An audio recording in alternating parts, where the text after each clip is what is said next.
청년 강림 후 14번째 주, 우리 주님 앞에 예배드리게 오신 여러분들을 환영합니다. 우리가 주님 앞에 신령과 진정으로 예배하기를 원합니다. 이 시간 성부, 성자, 성령의 이름으로 다 함께 예배하시겠습니다. 조용한 기도 드리시겠습니다. 우리 방패가 되신 하나님이여, 주께서 기름 부으신 자의 얼굴을 살펴보옵소서.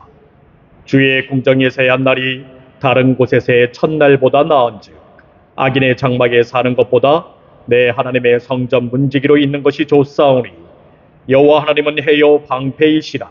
여호와께서 은혜와 영화를 주시며 정직하게 행하는 자에게 좋은 것을 아끼지 아니하실 것임이니이다. 만군의 여호와여, 주께 의지하는 자는 복이 있나이다. 아멘. 우리 다 함께 자리에서 일어나 찬송가 80장 부르시겠습니다.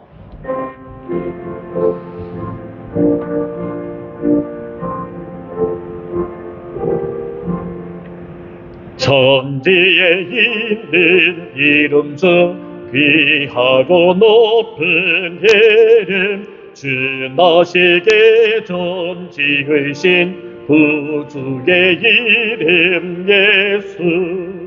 주 앞에 엎드려 그 이름 찬송하면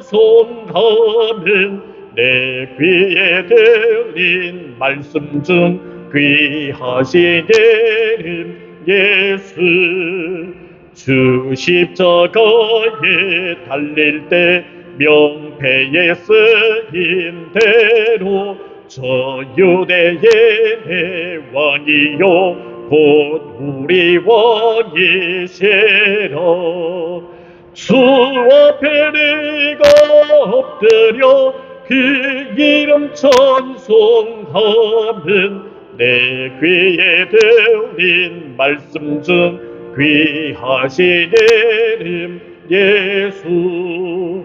지금도 살아 계셔서 언제나 하시는 일, 나 같은 죄인 부르사 참 소망 주시도다.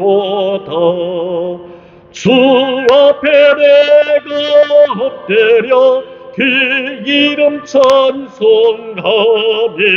내 귀에 들린 말씀 중 귀하신 이름 예수. 주 예수께서 영원히 언제나 오늘에나 그 이름으로 우리에게 참 복을 내리신다. 주 앞에 내가 엎드려 그 이름 찬송하면 내 귀에 들린 말씀 중 귀하신 이름 예수.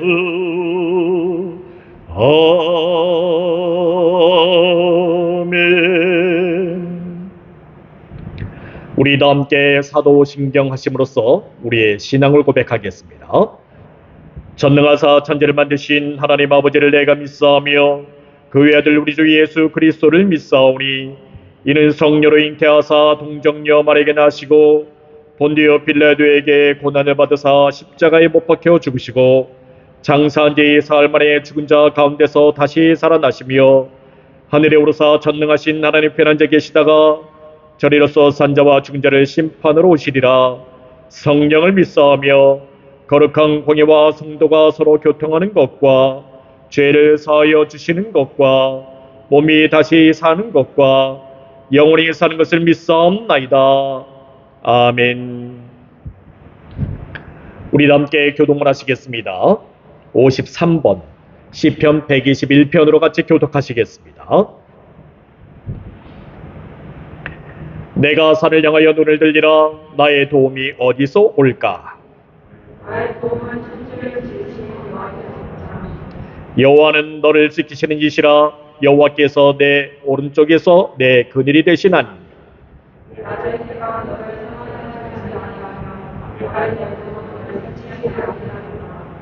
여호와께서 너를 지켜 모든 환난을 면하게 하시며 또 영원을 지키시리로다.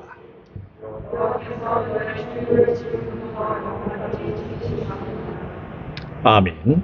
우리 다 함께 찬송가 1장으로 송영하시겠습니다.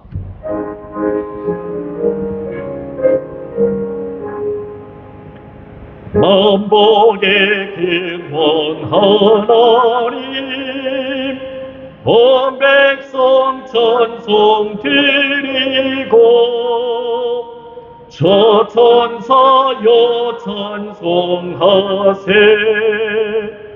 찬송 성보 성자 성령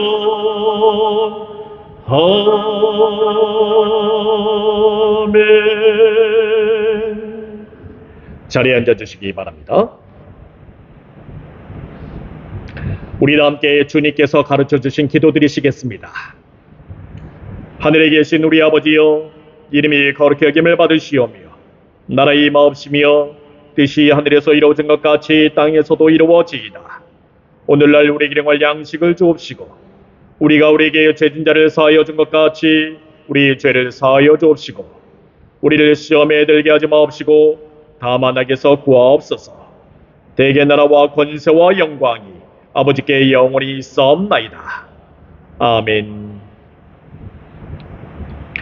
성경 말씀 봉독하겠습니다. 누가복음 3장 7절에서 10절까지의 말씀입니다. 누가복음 3장 7절에서 10절까지의 말씀 제가 받들어 봉독하겠습니다. 요한이 세례 받으러 나오는 무리에게 이르되, 독사의 자식들아, 누가 너희에게 일러 장차 올 진노를 피하라 하더냐. 그러므로 회개에 합당한 열매를 맺고 속으로 아브라함이 우리 조상이라 말하지 말라. 내가 너희에게 이르노니 하나님이 능히 이 돌들로도 아브라함의 자손이 되게 하시리라. 이미 도끼가 나무 뿌리에 놓였으니 좋은 열매 맺지 아니하는 나무보다 찍혀 불에 던지리라. 무리가 물어 이르되, 그러면 우리가 무엇을 하리이까? 아멘. 오늘 말씀은 구원받을 자가 가져야 할 덕목이라는 제목을 가지고 주님의 말씀을 증거하겠습니다.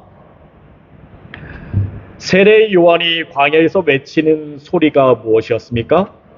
모든 골짜기가 메워지고 모든 산과 작은 산이 낮아지며 굽은 곳이 곧아지고 험한 길을 평탄케 하라는 소리였습니다. 이를 통해서 주님께서 오실 그 대로를 준비하라는 것입니다. 물론 그런데 이와 같은 대로를 만든다는 것은 상당히 불가능한 일입니다. 사해 남쪽 아라바 광야를 지나서 동쪽에 이르는 예루살렘으로 오는 그 대로를 준비한다는 것은 매우 힘든 일입니다. 고달픈 일입니다. 그 가운데서 골짜기를 메운다는 것은 누구도 감당할 수 없는 일이었습니다. 특히 이와 똑같은 상황, 이 상황은 다르지만 이와 똑같은 말씀이 들리는 그러한 상황이 있었습니다. 이사야 40장에 있는 말씀이었지요. 바벨론 포로에서 이스라엘 백성들이 돌아오게 되었는데 70년의 포로 생활을 마치고 돌아오게 되었습니다. 그런데 그들이 고토로 돌아오자마자 들리는 소리가 바로 이것이었습니다. 그들은 아직 무너진 예루살렘을 세우지도 않았습니다. 자신들이 살았던 70년 동안 외국에서 살아왔기 때문에 자신들의 집은 빈집으로 방치되어 있었습니다. 70년 동안 방치된 그 집 수리하지도 못하였지요. 어떤 집들은 이방인들이 들어와서 그 집에 머물기도 했습니다. 더욱이 대로를 준비하는 종착지가 어디입니까? 예루살렘이 아니었습니다. 디아스포라 유대인들이 거주하고 있는 이집트 엘레판틴이라는 곳에 그 대로를 준비하는 것이었습니다. 이곳에는 야후라는 성전이 있는데 이집트 엘레판틴에 머물고 있는 디아스포라 유대인들이 건축한 성전이었습니다. 이렇듯 모든 골짜기를 메우고 산을 깎고 굽은 곳을 곧게 하고 험한 길을 평탄케 하라는 그 말씀이 울려 퍼졌던 이사야 40장의 상황에 맞춰 보게 된다면 이 말씀을 이루어 나간다는 것 도무지 불가능한 일이었습니다. 물론 이사야 40장의 상황과 세례 요한이 광야에서 외치고 있는 상황을 비교해 본다면 세례 요한의 상황은 좀 더 좋아진 상황임은 틀림없었습니다. 그나마 최종 종착지가 이집트의 엘레판틴이 아니었지요. 예루살렘이었습니다. 그러나 예루살렘까지 또한 골짜기를 메우고 산을 깎고 굽은 곳을 곧게 하고 험한 길을 평탄케 한다는 것, 그것은 불가능한 일임이 틀림없습니다. 신의 산을 출발하여서 광야를 지나 동쪽 예루살렘에 이르는 그러한 골짜기를 메운다는 것, 그것은 도무지 불가능한 일이었지요. 이스라엘의 모든 흙을 다 동원한다 한들 그것은 당치도 않은 일이었습니다. 그럼에도 불구하고 하나님의 말씀은 계속해서 울려 퍼졌습니다. 이사야 40장에 있는 말씀의 상황에서도, 세례 요한이 있는 상황에서도 똑같은 말씀이 그대로 적용되고 있었다는 것입니다. 그것은 오늘날 우리에게도 마찬가지입니다. 하나님의 말씀은 수천 년이 지난 후에도 여전히 동일하게 우리에게 울려 퍼지고 있습니다. 말씀의 토시 하나 틀리지 않습니다. 그대로 들려오는 것입니다. 그 말씀을 이루라고 말씀하시지요. 물론 우리의 상황은 어떻습니까? 최첨단 장비들이 있지 않습니까? 하나님의 말씀대로 골짜기를 메워라. 여러분들 그 장비를 가지고 골짜기를 메울 수 있어요. 상황은 물론 더 좋아졌습니다. 하지만 여러분들 얘기했다시피 이스라엘의 모든 흙을 다 동원한다 한들 그 광야에 이르는 예루살렘까지 도달하는 그 골짜기를 메운다는 것은 도무지 불가능한 일입니다. 그러나 하나님께서는 어느 상황에 있든지, 어느 시대에 머물러 있든지, 어디에 있든지 그 말씀을 감당하라고 말씀하십니다. 한 삽을 뜨더라도 감당해 보라는 것입니다. 한 줌의 흙을 움켜쥐더라도 골짜기를 메우는 신용이라도 하라는 것입니다. 그것이 바로 하나님의 말씀에 순종하는 것입니다. 그래야면 하나님께서는 이 일을 직접 이루신다고 말씀하십니다. 아무리 불가능해 보이는 일이라 할지라도 주님께서 오시는 그 길을 예비해 보라는 것입니다. 그러면 하나님께서는 스스로 그 일을 이루실 것이라고 말씀하십니다. 그래야면 하나님의 구원을 눈으로 볼 수 있을 것이라고 우리에게 일러주십니다. 처음에 하나님께서 우리에게 주시는 말씀은 아이고 하나님께서 우리를 고생시키려고 작정을 하셨구나 라고 그렇게 생각할 수 있습니다만은 하나님께서는 이 일을 통해서 우리에게 구원을 주시려고 합니다. 비록 주시는 말씀이 나와는 상관없는 정말 엉뚱한 곳에서 이루어지는 말씀 같지만 이것은 모든 육체가 구원을 얻기 위한 말씀으로 드러나고 있습니다. 그런데 여기에서 우리가 본문에서는 볼 수 없지만 이 본래 성경 말씀에는 함께라는 표현이 들어가 있습니다. 이 함께라는 의미는 동시에 내지는 같이 모인 데서라는 의미를 가지고 있죠. 이 표현을 덧붙여 바라보게 된다면 모든 육체가 하나님의 구원하심을 바라봄에 있어서 그들이 같이 모인 데에 있어야 그 구원을 바라볼 수 있다는 것입니다. 결국에는 그 아무리 힘쓰고 애써가며 말씀을 순종하기 위해서 발버둥 쳐봤지만 최종적으로 하나님께서 구원을 베푸시는 그곳에 함께 머물러 있어야 한다는 것입니다.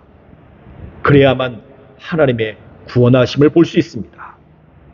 내가 비록 작은 힘을 보태가면서 하나님께서 주신 말씀을 이루는 일에 동참했다 하더라도 최종적으로 하나님께서 주시는 그 구원의 현장에 그 구원이 이르는 그곳에 내가 머물러 있다면 그곳에서 우리는 하나님의 구원하심을 바라볼 수 있습니다. 하지만 비록 내가 큰 힘을 보태가면서 하나님께서 말씀하셨으니 포크레인을 동원하고 불도저를 동원해서 그렇게 흙을 메워본다 하더라도 최종적으로 하나님께서 구원하시는 그 현장에 내가 있지 않는다면 하나님의 구원하심을 결코 볼 수 없습니다. 우리는 늘 최종적인 순간에 하나님의 구원하심을 볼 수 있는, 함께 모여 볼 수 있는 그 현장의 자리로 나아갈 수 있어야 합니다. 비록 많은 일은 감당하지 못한다라도 결정적인 순간에 그 자리에 같이 머물러 있어야 하는 것이지요. 7절 말씀 보도록 하겠습니다. 요한이 세례받으러 나오는 무리에게 이르되 독사의 자식들아 누가 너희에게 일러 장차 올 진노를 피하라 하느냐. 그런데 여러분들, 하나님의 구원을 눈으로 보고 그 구원하신 그 자리에 함께 머물러 있기를 원하는 자들에게 지금 세례 요한이 갑자기 이 말씀과 다른 말씀을 전하고 있습니다. 오히려 흩어버리는 말씀을 전하고 있지요. 여기서 이르되라고 말하는 헬라어가 있습니다. 엘레겐이라고 얘기하지요. 이것은 미완료 동사 imperfect 동사로 되어 있습니다.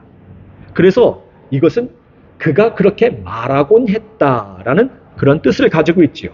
이 말인즉슨 세례 요한만 툭 하면 세례 받으러 온 자들에게 이렇게 말을 했다는 것입니다. 그들은 하나님의 구원하심을 보기 위해서 같이 몰려들었지만 함께 머물러야 하지만 오히려 세례 요한은 그렇게 몰려든 사람에게 툭 하면 던지는 말이 있어요. 아주 거칠게 던지는 말이었지요. 그들에게 뭐라고 얘기합니까? 독사의 자식들아 라고 얘기를 하는 것입니다. 헬라어로 얘기하면 겐네마타 에키드논이라고 얘기를 합니다. 이것은 하나님을 멀리 떠난 자들이 악을 전파하는 그 자들이라고 말하고 있는 것입니다. 말하자면 이 독사의 자식들은 뭐 때문에 여기 왔어요? 세례를 받으러 온 것이 아니에요. 그들은 세례 요한뿐만이 아니라 세례를 받으러 온 자들에게 악을 전파하기 위해서 왔다는 것입니다. 그래서 세례 요한은 그들에게 매우 혹독하고 거칠은 말을 퍼부었던 것입니다. 그리고 여기서 더 나아가 누가 그들에게 알려줘서 여기와 죄사함을 받게 하는 회개의 세례를 받냐는 것입니다. 도대체 누가 알려줘서 장차 그들에게 닥칠 진노를 피하고 있냐는 것이지요.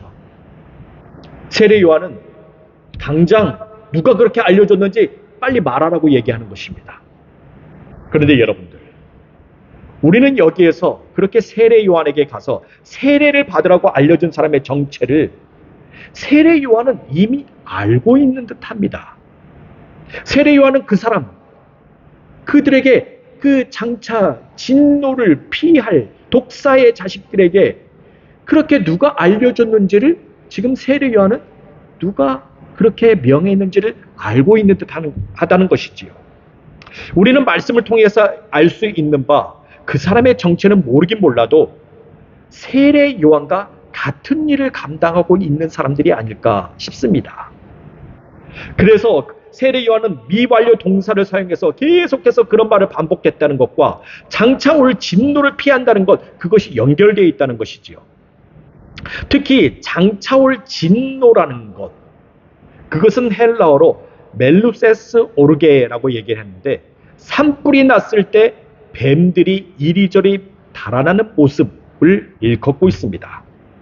말하자면 하나님의 진노 앞에서 허둥대는 모습을 보여주고 있는 것이지요. 그래서 이들은 세례 요한에게 와서 세례를 받고자 하는 이유는 적어도 임박한 진노 앞에서 허둥대는 모습은 피하고자 하는 그 자리를 갖고 있는 것이었습니다. 이러한 의미로 보건대 세례 요한에게 세례를 받으라고 알려준 사람은 자신이 주는 세례는 이 진노를 도무지 피할 수 없는 그러한 세례이기 때문에 세례 요한에게 가서 세례를 받으라고 한 것입니다. 그 사람이 주는 세례는 하나님의 진노 앞에서 이리저리 허둥대는 모습을 보일 수밖에 없다는 것이지요.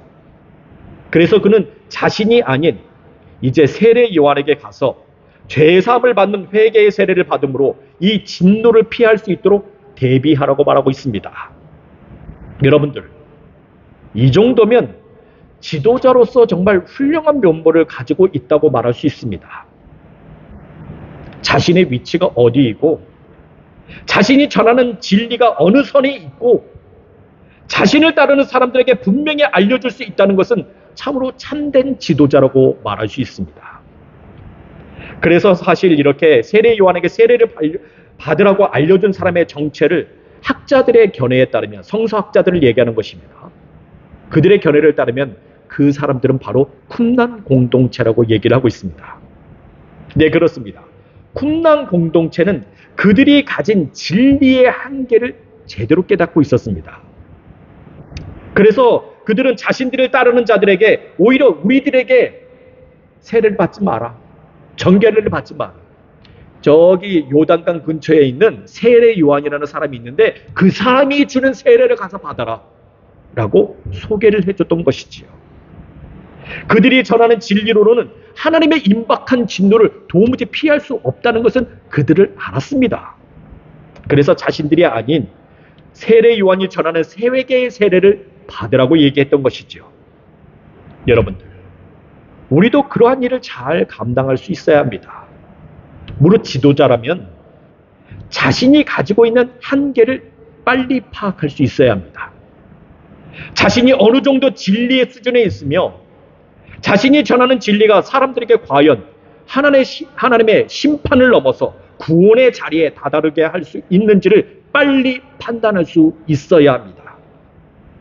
그저 자신들이 전하는 그것이 진리이냐, 그 말씀에 순종해야만 하고 그 말씀에 순종하면서 구원에 이를 수 있다고 그렇게 버티고 있으면 그것은 훌륭한 지도자라고 말할 수 없습니다.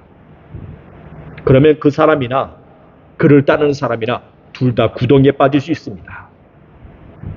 내가 구원에 이르는 진리를 전할 수 없다면, 자신이 전하는 말씀에 대해 자신도 확신이 서지 못한다면 서둘러 진리가 있는 곳으로 사람들을 보낼 수 있어야 합니다. 그렇다고 해서 아무것도 하지 말라는 얘기는 아닙니다. 자신도 그 진리에 다다를 수 있도록 자신을 바꿔야 하지요. 아직 바꾸지 못했다면 자신을 찾아오는 사람들에게 구원에 다다를 수 있는 그 진리를 소개시켜줘야만 하는 것입니다. 그와 같은 일이 그가 맡은 사명이라고 말할 수 있습니다. 자, 이렇게 쿰란 공동체는 참된 진리가 어디인지, 하나님의 임박한 진노를 피할 수 있는 자리가 어디인지를 분명히 소개함으로써 그들이 가진 구원의 한계점을 분명히 하였고 참된 진리를 따를 수 있도록 소개시켜 주었습니다. 그리고 세례 요한은 그렇게 자신들을 찾아온 자들에게 임박한 진노를 피하기 위해서는 회개에 합당한 열매를 맺으라고 8절에서 전하고 있습니다. 그러므로 회개에 합당한 열매를 맺고 속으로 아브라함이 우리 조상이라 말하지 말라. 내가 너희에게 이르노니 하나님의 능히 이 돌들로도 아브라함의 자손이 되게 하시리라. 여러분들, 세례 요한은 비록 부정적이고 거칠으며 호전적인 말로 세례를 받으러 온 자들에게 퍼부었지만 그와 같은 거친 말 뒤로 하나님의 진노를 피할 수 있는 그 길을 알려주고 있습니다.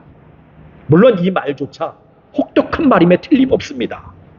그러나 세례 요한은 그렇게 말하지 않고서는 도저히 저들이 구원의 길로 돌아설 수 없기 때문에, 저들이 하나님의 임박한 진노를 피할 수 없기 때문에 분명히 말해두는 것입니다. 일단 세례 요한은 임박한 진노 앞에서 허둥대는 그러한 자들을 향해서 절대 아브라함이 우리들의 조상이라고 말하지 말라고 합니다. 여러분들, 우리가 알고 있다시피 이스라엘 백성들은 아브라함 하면은 자신들의 조상이라고 그렇게 말을 합니다. 이 말인즉슨 그들은 자신들이 선택받은 민족이라고 얘기를 하지요. 이스라엘 민족으로 태어나기만 한다면 자동적으로 하나님의 백성이 된다는 것입니다. 그리고 하나님의 그 구원하심에 대해서는 절대 변함이 없다고 얘기를 하지요. 그런데 이와 같은 생각은 우리도 똑같이 하고 있습니다. 우리는 일단 믿으면 구원을 얻을 수 있으리라고 여기고 있습니다. 믿기만 하면 자동적으로 하나님의 자녀가 되고 그 구원은 결코 변하지 아니할 것이라고 우리는 여기고 있죠. 그래서 어떠한 일을 해도 적어도 구원 정도는 받을 수 있다라고 말하고 있습니다.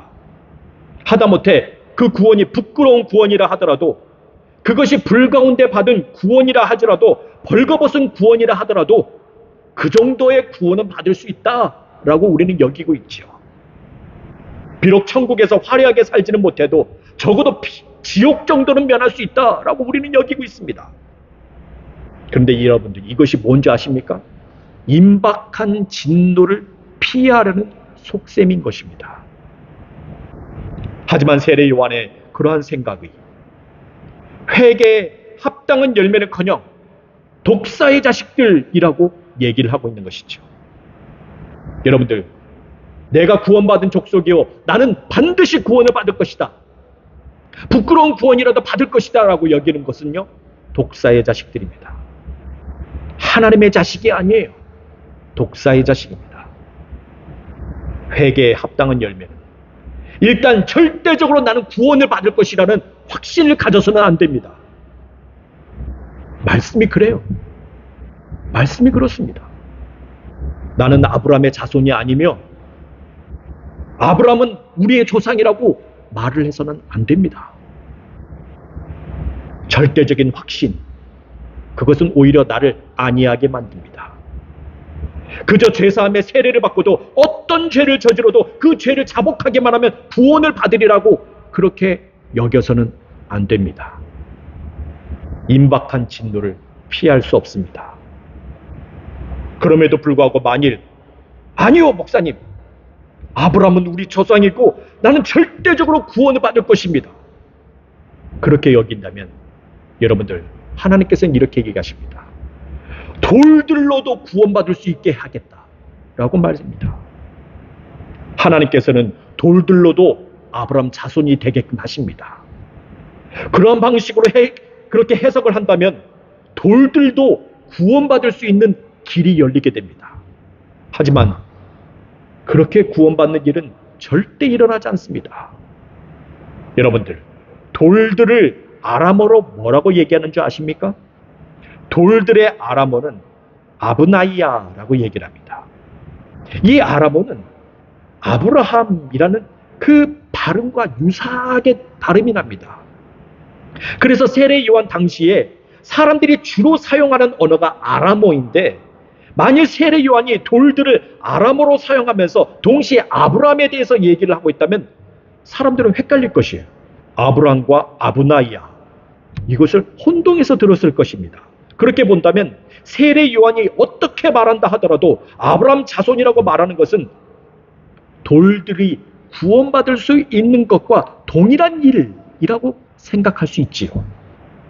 물론 이렇게 생각하는 것은 사실 그들의 입장에서도 아브라함의 우리의 조상이라고 생각하고, 아브라함은 자신들은 아브라함의 자손이라고 그렇게 여기는 그런 사람들은 정말 당치도 않을 것입니다.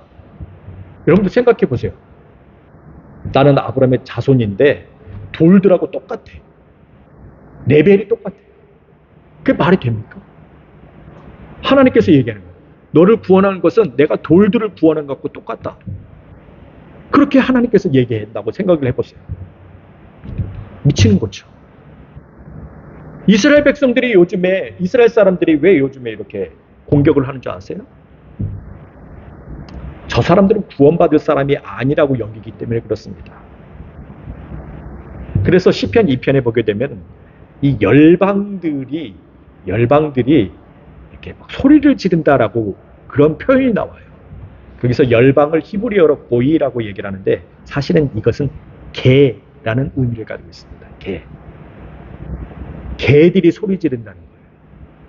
그래서 이스라엘은 이렇게 다른 나라들에게 이렇게 미사일을 쏘는 것은요, 개를 죽이는 거랑 똑같이 여기는 거예요. 이스라엘 사람들은 생각을 그렇게 가지고 있습니다. 우리 한 사람이 죽는 거는요, 자기네 나라 사람 한 사람이 죽는 것은 이방인 1000명이 죽는 거랑 똑같다고 얘기를 해요. 그 정도로 레벨을 높게 올려놨습니다. 그런데 여기서 보십시오. 너희들이 받는 구원은 돌들이 받는 구원하고 똑같다라고 얘기한다고 생각을 해보세요. 이스라엘 백성들이 난리가 나는 것이죠. 우리의 구원이 이렇다고? 세례 요한이 그렇게 얘기하는 거예요. 그래서 아브라함 자손이라고, 너희들은 구원받을 거라고 그렇게 여기지 말라는 것입니다. 9절 말씀을 보도록 하겠습니다. 이미 도끼가 나무 뿌리에 놓였으니 좋은 열매 맺지 아니하는 나무보다 찍혀 불에 던져지리라. 네, 그렇습니다. 임박한 진노 앞에서 끊임없이 우리의 구원은 확증되어 있다고 주장하고 있으니 이미 세례 요한은 그들에게 임박한 진노가 무엇인지를 분명하게 얘기를 해주고 있습니다. 일단 세례 요한은 이미라는 부사형을 사용하고 있습니다. 헬라어로 에데라고 얘기를 하는데 이것은 부사형, adverb라고 말을 하기도 하지만 현재 동사 멀브라고 사용되기도 합니다. 그렇게 보게 된다면 도끼가 나무 뿌리에 놓여 있다는 것은 현재 진행형입니다. 나무 뿌리를 하나씩 하나씩 쳐내 나가는 것이 아니라 모든 나무보다 각각의 도끼가 놓여 있다는 것입니다. 그리고 이 나무마다 어디를 찍으면 잘 넘어갈 수 있을까 가늠해서 올바른 위치에 놓여 있음을 의미하는 것입니다. 물론 여러분들 나무를 한 방에 전체를 갖다 다 넘길 수 있으려면 어디를 찍어야 됩니까? 그것은 밑동을 찍어야 됩니다. 밑동. 위를 찍어봤자 뭐 가지만 떨어질 뿐이지. 가운데 찍어봤자 앞으로 또 자라날 거예요. 하지만 나무 전체를 갖다가 쓰러뜨리려면 밑동을 찍어야 됩니다. 도끼가 지금 어디에 있어요? 이 밑동에 있다는 것입니다. 그렇게 본다면 좋은 열매를 맺지 않는 나무는 가차없이 잘려져 나감을 의미하고 있는 것이지요. 여기에는 잠시 내지는 잠깐이라는 시간의 여지가 없습니다.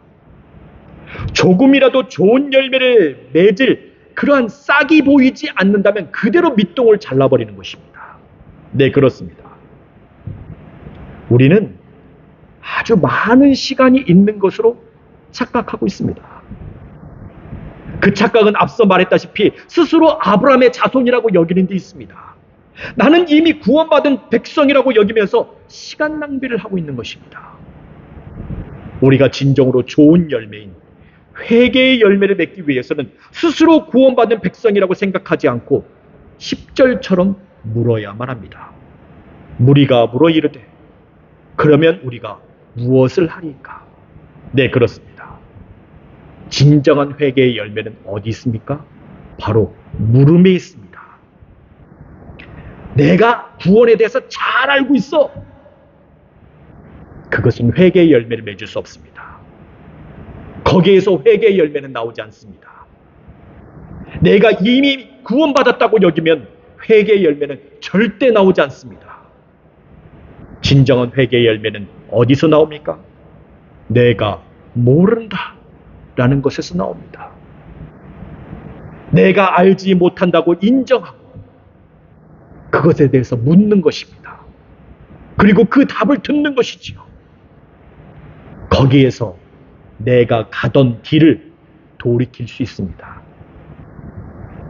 내가 무엇을 해야 하는지 그 물음이 있다면 그것은 내가 어떠한 삶을 살아야 할지, 내가 그 삶 속에서 어떤 의미를 놓치고 있는지, 그 의미를 어떻게 찾아 나가야 할지 그것을 묻는 것과 같은 것입니다. 네, 그렇습니다. 우리가 구원의 확신을 갖는 것, 그것도 좋습니다만 더 중요하게 여길 것, 그것은 무엇입니까?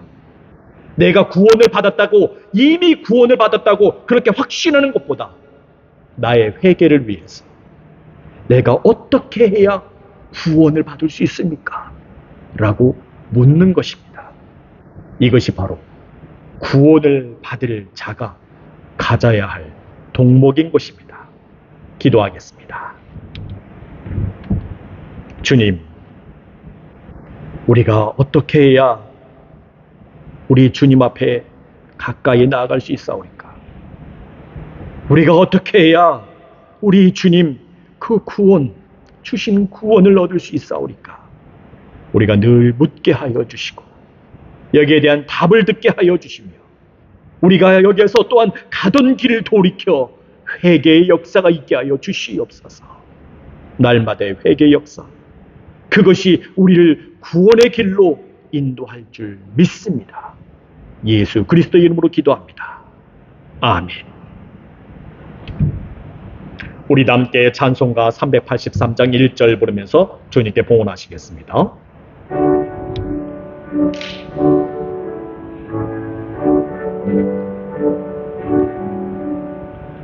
눈을 들어 산을 보니 도움 어디서나 천지지은 주 하나님 나를 도와주시네. 나의 발이 실족가 않게 주가 되어 지키며 택한 백성 항상 지켜 길에 보호하시네.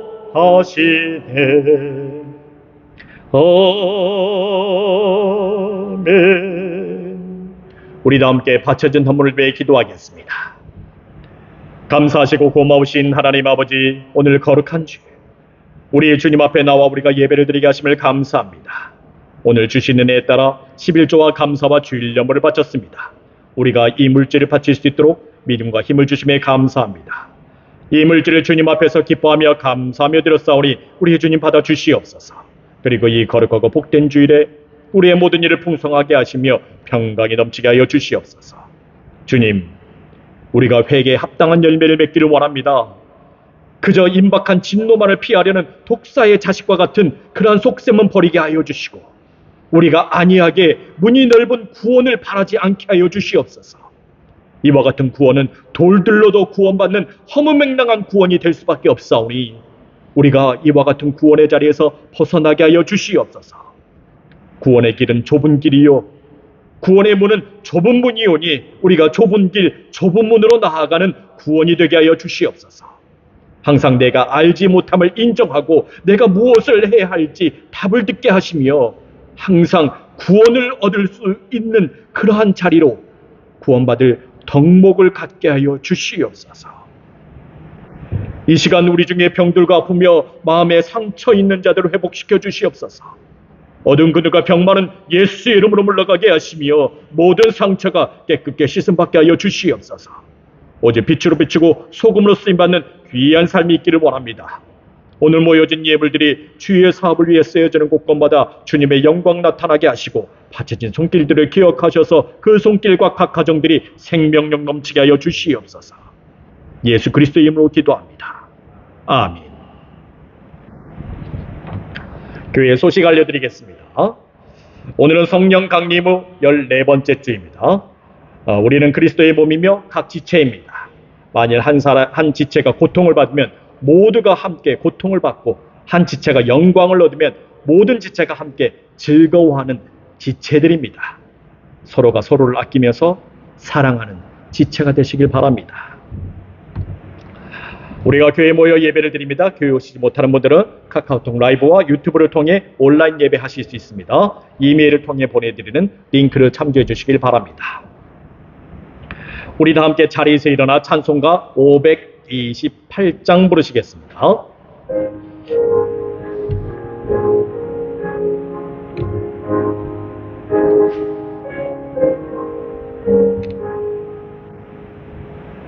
예수가 우리를 부르는 소리 금성 부드러워 눈앞에 나와서 사면을 보며 우리를 기다리네. 오라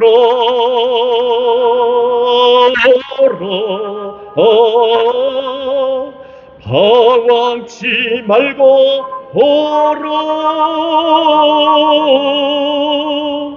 죄 있는 자들아 예리로 오라. 주 예수 앞에 오라. 간절히 오라고 부르실 때에 우리는 지체하려 주님의 인내를 외아리 받고 못 들은 죄 하려나. 오라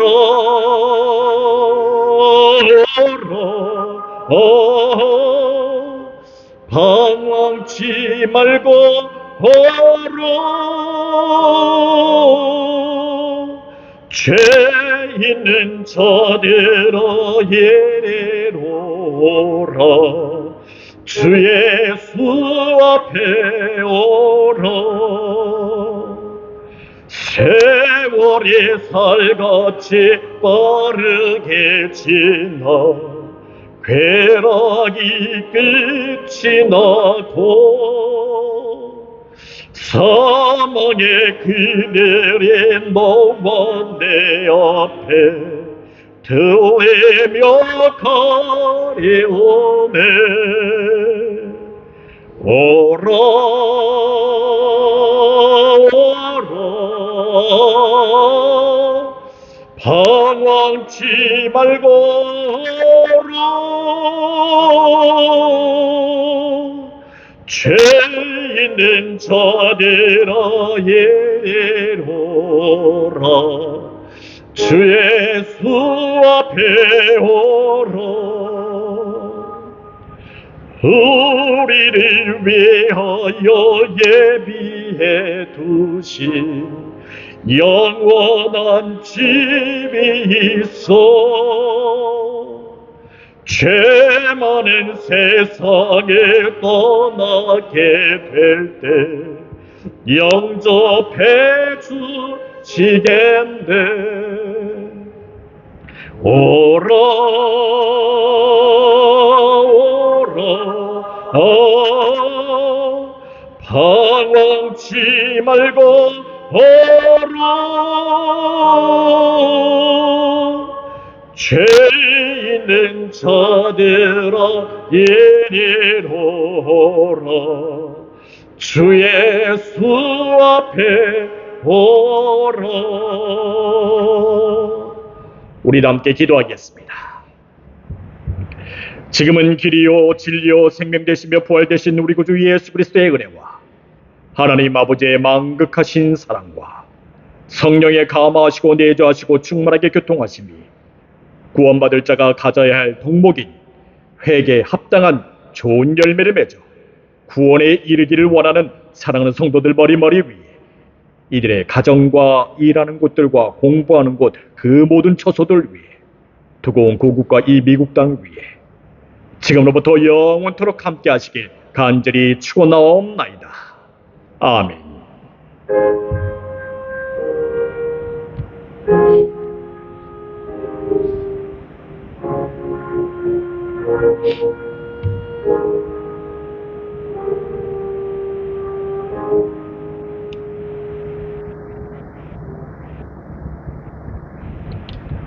감사합니다. 예배 마쳤습니다.